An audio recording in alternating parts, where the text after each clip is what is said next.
This could mark the beginning of a resistance movement against President Donald Trump.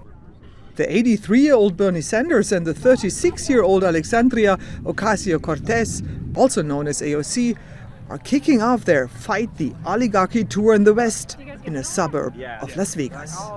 The Democratic Party, they're thinking, in another 4 years we'll be able to vote. No, I'm sorry. This man said it. He said it at his rallies. You will never have to vote again. Just get me in. Something has to happen to stop this from the tyrannical takeover and end of democracy in this country.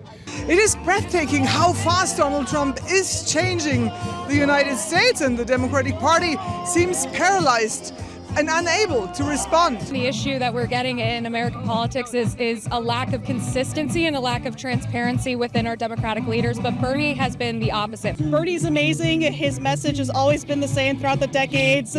He's never faltered against all the other people who are just kind of going with the flow, with Trump's flow. And I just think Bernie is very progressive, like a lot of my peers are. While Donald Trump is threatening to expel Latin Americans, Sanders and AOC picked the local high school band as their opener.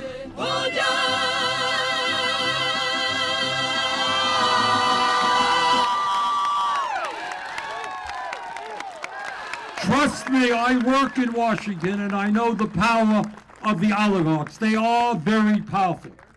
But if we stand together, I have zero doubt that we can and will defeat them, that we can transform the economics and politics of this country, and that we can have an economy and a government that works for all of us, not just the 1%. Thank you all very much. The right wing will have you believe that these American values are something out of the Communist Manifesto. That we believe these things because we went to college and read them in a book somewhere. I don't believe in healthcare, labor, and human dignity because I'm a Marxist. I believe it because I was a waitress. Because I scrubbed toilets with my mom to go to school.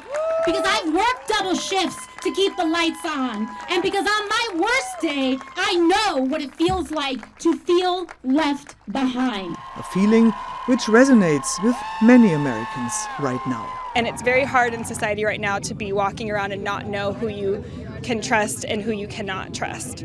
And so to be surrounded by people that you know believe in the things that matter the most to you, it really does change your outlook on life and your feeling about what's possible.